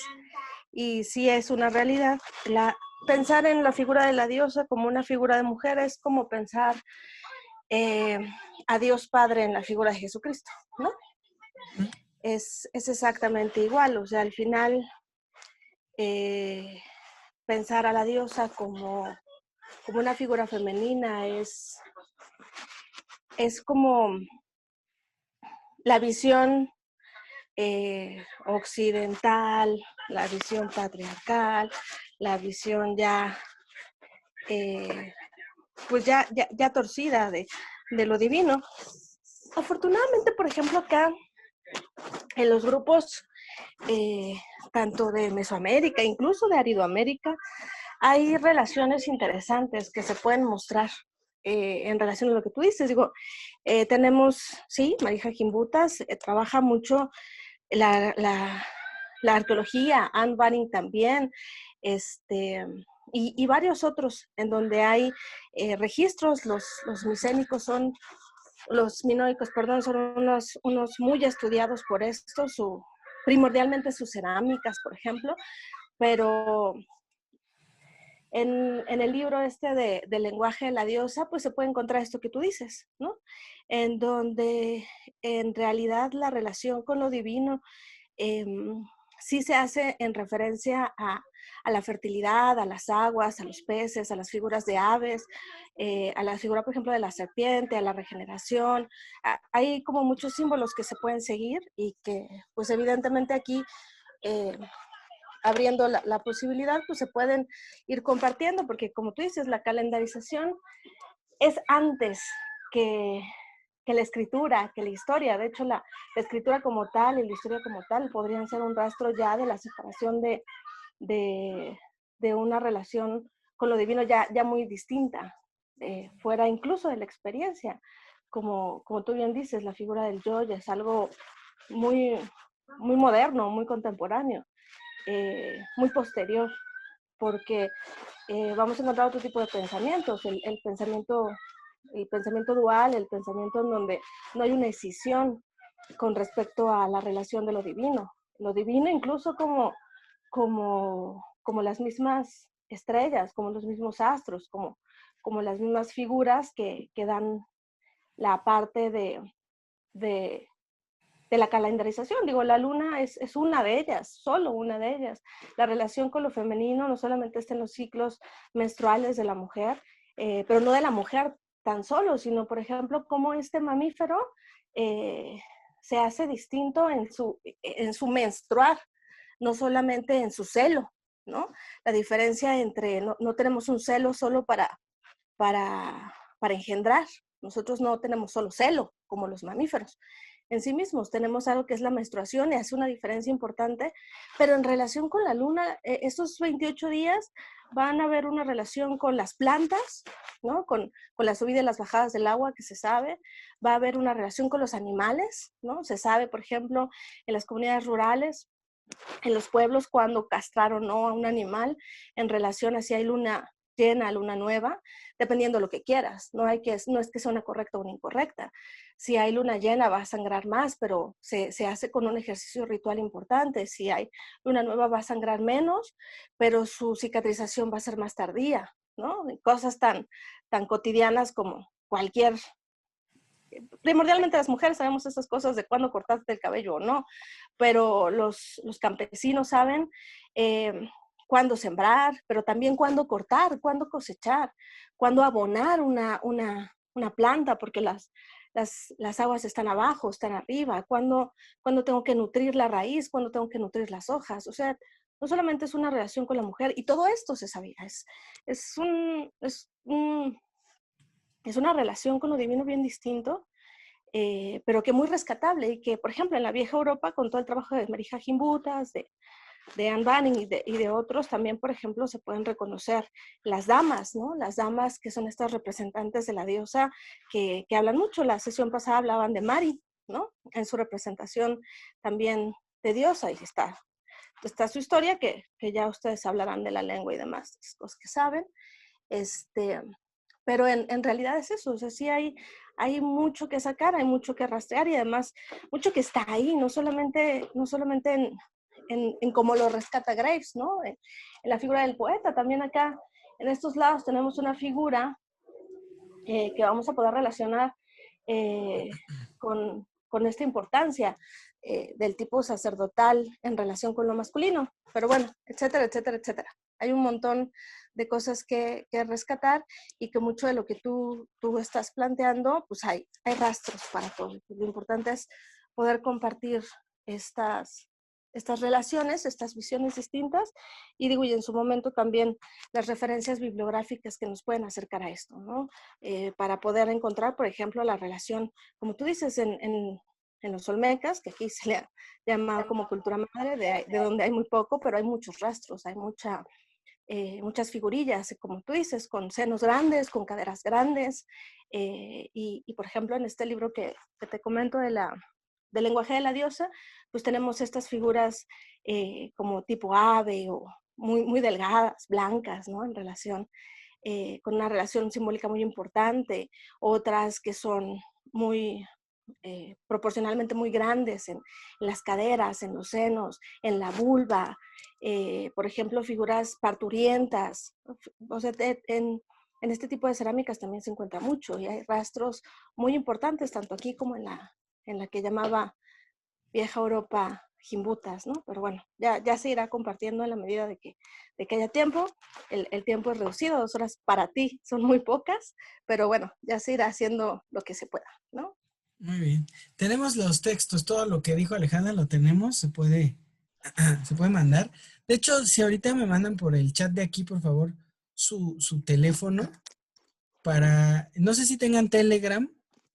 Yo prefiero Telegram porque por Telegram se pueden compartir archivos muy grandes. Si pueden bajar Telegram, si no lo tienen, bajen Telegram. Y me dejan aquí en el chat sus teléfonos, por favor, y yo los agrego al grupo de Telegram, y por ahí podemos estar compartiendo libros toda la semana, ¿no? Todos los días, porque afortunadamente Alejandra ha buscado un montón de libros y Octavio es un buscador de libros así de Harry Potter, y yo también tengo algunas cosas. Entonces tenemos la ventaja de que sí tenemos virtual una biblioteca importante, creo, entre los tres. Entonces, si tienen, si pueden bajar Telegram y me dejan aquí en el chat sus teléfonos, yo ahorita los agrego y vamos compartiendo así literatura, porque todo lo que decimos sí lo tenemos, ¿no? Siempre lo hemos tenido. ¿Va? Voy a hacer un par de preguntas más, nada más, porque me da curiosidad, pero me quedo, les pregunto a todos. Si nadie quiere decir algo, tengo mucha inquietud. Primero, Octavio, ¿cómo ves? No, lo que voy a proponer la siguiente semana, a ver si lo enlazamos con lo que tú nos expusiste hoy, ¿no? La idea es ir por allá, porque sí es impresionante ver las dos hipótesis que hay sobre el origen de los indoeuropeos, ¿no? Y este tiempo, mucho, mucho antes digamos, cómo las lenguas europeas fueron, los primeros los grupos, ¿no? Fueron esparciéndose a lo largo de Europa y Asia y un poco África, pero ahí no tuvieron éxito. Entonces, los choques culturales con otros grupos y en realidad lo impresionante que es, o el papel que tiene la agricultura en todo eso. Oh, Y creo que sí, el hecho que sea preescritura es muy importante también, por ejemplo, ¿no? Entonces, ujú. vamos a ver todos estos puntos que comentabas tú ya la siguiente semana que lo exponga con los indoeuropeos. Muy bien. Qué Ujú. súper. Estoy emocionado porque sí estoy de esas cosas que empieza uno a tejer un hilito y sale una hebrota. Me gusta mucho, mucho, mucho, mucho. Sí, sí, sí, claro. Entonces vamos a ver con los indoeuropeos. Me inquietan un montón porque pues es el grupo creo más importante, pero al final es el que conquistó el mundo. Sí, de hecho. Eh, Aunque hay que ver, todavía me llama la atención. Hasta los chinos. Bueno, los rusos siguen siendo indoeuropeos, ¿no? Pero los chinos ya no. Sí. Y no sé para Medio Oriente, porque no sé, los semitas no son indoeuropeos, ¿verdad, Octavio? No, no son afroasiáticos. Su lengua es afroasiático. Ya. Y entonces otro grupo que también es bastante fuerte, que Claro. fueron los reyes del mundo mucho tiempo, por lo menos hasta el descubrimiento de América. Sí, sí. Entonces, vamos a ver cómo nos va la otra semana. Vale. Es todo. Gracias, Octavio. Pescado, ¿tú tenías algo que decir? Pescado, Jessica. Ya. Este, pues me pareció interesante porque empecé a leer apenas a Anna Berin Ujú. en El mito de la diosa y lo que hoy tú planteas con el tótem, la relación que ella también plantea con el tótem, que ahí más o menos yo me fui quedando, el por qué matar, ¿no? Al animal y la relación que existe con los ciclos, ¿no? De la vida y el principio de lo humano. Entonces, me parece que llegas a algo parecido. Entonces, quisiera como retomar, voy a traer mejor la idea para enlazarlo con lo que ahorita tú planteas del tótem. Muy bien, muy bien. Los demás, alguien que quiera decir algo. Marta, tú has estado leyendo a los griegos un ratote. De hecho, tenías la inquietud del disco disco de Festo, de Festos. Sí estás ahí, ¿verdad? Sí, el disco de Festos, ¿Algo que que quieras decir? Sí. es considerado como una especie de calendario, pero pues es una teoría que está por ahí porque ahí se habla de un eje de 366 grados. Entonces, bueno, tengo mucha información en la cabeza que tengo que acomodar, porque también yo había leído que precisamente en Creta es donde, en el monte Ida, donde se supone que nace Zeus. Entonces, bueno, es como imponerte al dios más importante en Creta, justamente, ¿no? Porque ellos tenían esta tradición de la diosa desde hace mucho tiempo atrás. Y entonces ahí es justo donde nace Zeus y tiene hija con Europa y entonces ya se hace un relajo con este dios que estuvo por todos lados y así fueron conquistando ideológicamente muchas cosas, ¿no? Pero el disco de Festos creo que es algo que hay que estudiar aparte, porque la poca información que yo he tenido, pues sí tiene que ver mucho con las líneas de sal, los lugares donde hay muchos monumentos megalíticos y toda esta cuestión de las estrellas y la astrología y para entender el mundo. Mira, es curioso porque sí se puede leer una cosa. Primero, parece que el disco está grabado en un montón de escudos y hay varios discos. ¿Tú lo ubicas, Octavio, el disco de Festos? Ahí está la escritura minoica primera, La línea que, la... que después de ahí se va a hacer, de esa es la lineal A la que se hace después, y después ya se hace la lineal B. Pero si hacemos un tejido largo y seguimos un poco la línea de Graves, es posible encontrar, si lo registramos calendáricamente, va a ser, estoy seguro, posible encontrar más bien representaciones de árboles en, en las letras. Pero no sé, ya seguro hay quien lo ha trabajado durante décadas y décadas y décadas, pero me parece que es un registro importante de dónde viene el grupo, que es algo que estoy tratando de ver. También es cierto que Alejandra dice 20,000 años o más. Sí, nada más hace falta ver de dónde viene, ¿no? Porque evidentemente en Creta, pues es el tiempo que tiene de ocupación, pero estos ya traían la influencia. Y por lo último que dice Marta, hay en el texto de Graves, lo van a leer bien si lo leen, como la captura y la imposición de Zeus sobre Atena incluso donde en el mito hace que Atena nazca de su cerebro, ¿no? De su cabeza. Es tristísimo porque es una imposición total del dios masculino. Pero bueno, no sé si alguien más quiere decir algo. Has, Prima, Marisol. Se nos fue Gaby, que dice que se cortó y que nos pudo meter. Y Fernandita también se fue. También dice que ya no la dejó conectarse. Tuvo problemas con su internet. Sí. Y ya, ¿no? Son los que se nos fueron. Lorena nunca llegó, le voy a escribir a ver qué pasó. Pero bueno, no sé, los que quedan, si alguien quiere comentar algo, o cómo vamos. Ponen cara de no voy a abrir mi micrófono. Pues miren, lo logré. Son las 10:01. Espero que no haya sido muy cansado, espero que no haya sido muy tedioso, porque lo que estoy tratando de hacer es ubicar a la diosa en Grecia, su fortaleza, su expansión, porque me parece que va a ser importante tener este contexto para ver en los últimos 400 años cómo hay un intento de despojo del poderío de la diosa y una imposición totalmente ya ni siquiera de los dioses masculinos, sino de la gubernamentalidad como algo separado de lo divino, ¿no? Y hay una transformación totalmente en la concepción de lo divino.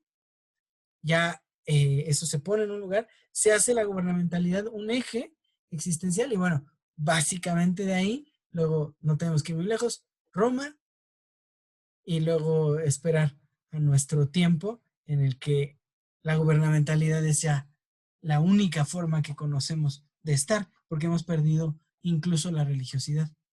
Entonces, ese es el proyecto, pero necesito tener bien en claro este contexto porque vamos a ver directamente a Platón enfrentar a Sócrates con una serie de grupos que me parece que le dan más miedo que conocimiento para destruir. O sea, me parece que es ignorante y temeroso más que conocedor y tirano, ¿no? Pero ya lo iremos viendo con los días. ¿Está bien? Como cada semana, un gusto verlos. Nos vemos la próxima vez y cuídense mucho. Gracias a todos por estar. Bye. Primero está. Gracias.